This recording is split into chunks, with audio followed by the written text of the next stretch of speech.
Do you hate me when you heard this story? No, I don't hate you. I resonate with how bad you feel about it, but I can also see where that would have stemmed from. She doesn't even forget. She's like an elephant. She remembers things. But when I'm filling Like her a very up small with, elephant, but yeah, when I'm filling her up with more of these happy, joyous moments, it's kind of suppressing all this. That's kind of been a slight foundation to get us to this point.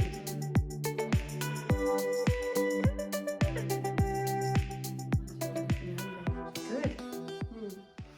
Hello and welcome to our channel, the Oversharing Mum, where we do love to overshare, and sometimes it's a challenge to stop Ramana talking as well. But yeah, that's the point of the channel, so it's all good. And to stop Talking, me oversharing. eating. I Yeah. seem to be eating in a few of these videos. No, you'd think that, but it's only because you didn't have breakfast, so it's not like she's eating all the time, so it's not that. It doesn't when I can. Yeah. Yeah.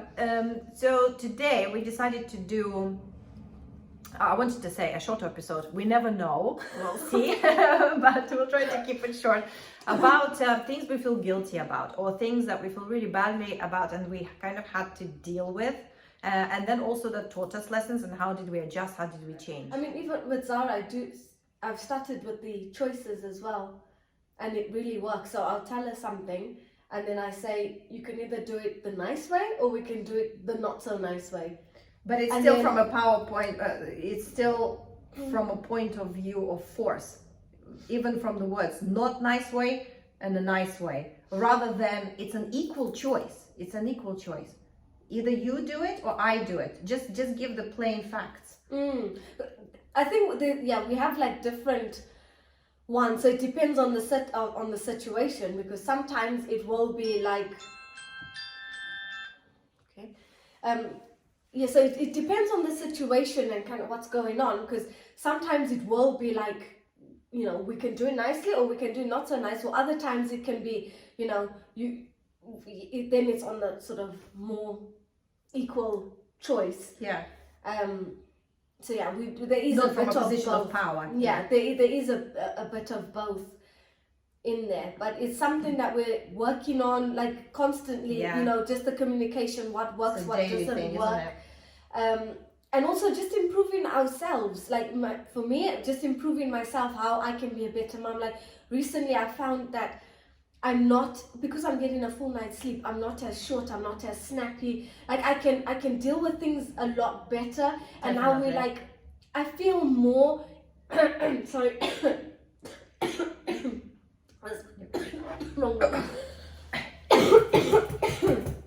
You okay? Yeah, sorry, that went down the wrong way. I feel more like in the moment as a mom, like how I want to be. Like when we have bedtime, we're reading stories and we're just connecting on that level, and we do our affirmations. So I feel like I can handle, and because she also understands quite a lot, like I can talk and reason with her and kind of get to the bottom of it. And when she's playing up, it's because she's lacking the attention. But yeah, I think we're talking about mom guilt. Yeah, but I still feel so bad about this case I told you about. I'm so embarrassed. Do you hate me when you heard this story? No, I don't hate you. I resonate with how bad you feel about it, but I can also see where that would have stemmed from. Yeah. Because I've had moments which I probably can't even remember now, that where I feel mom guilt. So it's mom guilt about actions, and also mom guilt about the attention shared between the two, of where she wants me and it feels like I'm neglecting her. That was really bad mom guilt. Like I said, in the first 2 weeks of Zach being born, that was really, really hard to deal with, and I felt like I just couldn't cope. How did you move past the snapping? Because in all honesty, like even me asking you now if you hate me, I'm looking for forgiveness because I haven't forgiven myself, because I really, really struggle with it. And it's like, I want to hear from somebody to tell me that it's okay. I mean, it's not okay, obviously, but I keep on punishing myself for it. But how did you forgive yourself with the snapping and moved on? Or do you still feel bad about it? I still feel bad about it. I do. But I just look at her now and I just think where we've got to now has been this journey. And now she's so understanding. She's so like, just yesterday, my son was pulling this cable for the speaker, and I went to move him, and she says, "Mommy, be kind to Zach." Mm-hmm. If I go to raise my voice at her, not necessarily shout, but just more in a firm tone, she tells me, "Mommy, be kind." So she's educating you now. So she's like really Reminding taking you. in these affirmations, and Yeah. she's so empathetic. She's so in tune with her emotions. Wow. And how other people are feeling. If I'm like not smiley on my happy self, "Mommy's grumpy, Mommy's angry, Mommy, why are you angry?" And then if I laugh, "Oh, Mommy's happy now." So she really reads the emotions. So and interprets, because they all read from a very young age. It's really actually voicing and understanding and communicating. Yeah. So I think I just look at it as that's happened, and I feel bad about it, but it's what I do going forward. So when I feel like I'm being a really good mom, and we're connecting, she's happy, she's laughing, she seems like she's a really happy baby. She doesn't even forget. She's like an elephant. She remembers things. But when I'm filling like her a very up small with, elephant, but when I'm filling her up with more of these happy, joyous moments, it's kind of suppressing all this. That's kind of been a slight foundation to get us to this point. So I just see it as it's all part of the journey. I guess it's part of the journey. It's in the past, and it's in the future now that I've just got to focus on and being different. better Being now. better.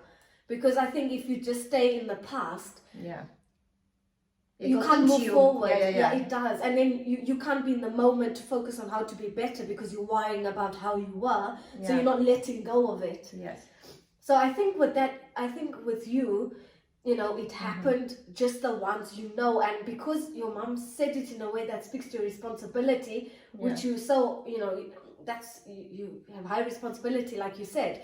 I think you wouldn't do that again. Like it was put to you in such a way that it stuck with you. Yeah, that's true. So it's not going to happen, because it does get frustrating as a mom, and you just think, like I have that sometimes. You just have to walk out, because you just think you're really testing my patience, and you just feel like I'm gonna blow my gasket. So I have to come away from it. Yeah. So I think in that moment with you, it sounded very, very hectic, like no sleeping, the pain that you were going through as well. So that was a lot to deal with, and now you know how to deal with your emotions. So you're not going. I don't think you're gonna do it again, and he's not gonna remember it. No, but I mean, I think every moment matters. I think that's why I keep on feeling so bad about it, because I do think it's all accumulates in there, in the soul and the psyche and all of that sort of thing. But yes, I think it is about accepting our failures and learning from them, and being better in the future. But I think it's important to, like as you say, be kind to ourselves as well, because mistakes will happen, and unfortunately, I'm not proud of it, and obviously. I think you're more, you can't let go of it more. It's because you're scared that let yourself get to that point. Like this baby let you get like the situation. You got to this point where it was not so physical, but in the point where you're just like, ugh! Yeah. So I think it's more also quite like scared that you were that way.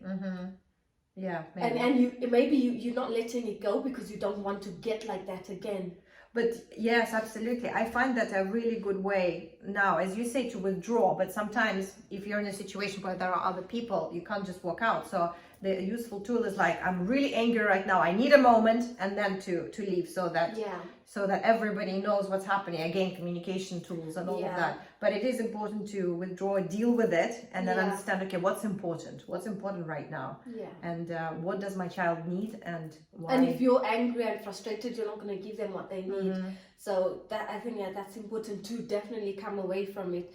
Because even like when Zara can tell that I'm annoyed, she says, "Mommy, are you annoyed?" I'm like, "Yes, I'm annoyed because like this, and I tell her why I'm annoyed. I'm not going to be annoyed and just tell her, no, I'm fine, because then how will she know? She'll grow up thinking it's fine to be like a type of way, and not. So I'm very transparent with her. Like if I'm annoyed, I tell her, yes, I'm annoyed because of this, and then I show her again, I'm happy again because this has happened. Or emotional intelligence, actually, it is when children understand and connect with emotion. A lot of the time, you know, I grew up with parents who would hide emotions and say, oh, are you okay? Because you could see that they're not, but in response you get, yes, I'm fine. Yeah. Yes, I'm fine. But and it's so like you, that. yes, Yes, and you I'm fine get, with yeah, it. exactly. And you get this confusion going on because you think, no, I know something is not fine. Yeah. But then you never make the connect of what it is, how it works.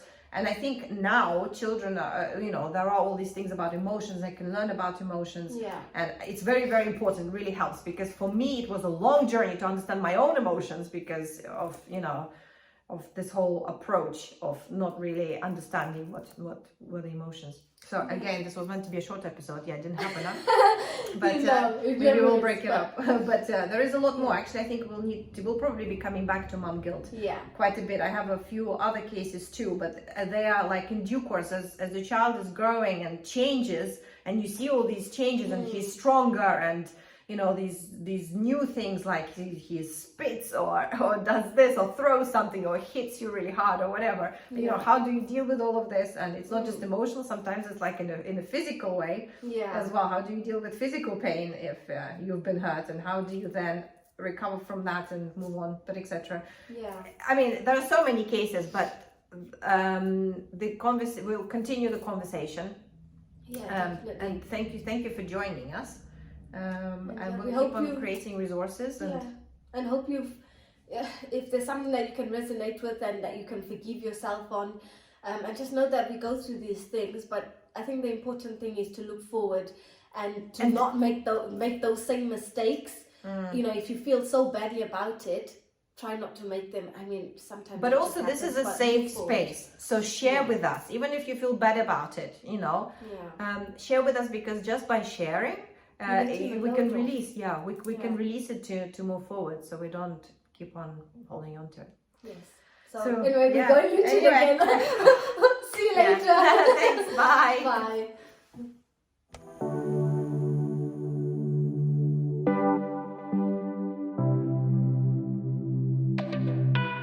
Bye.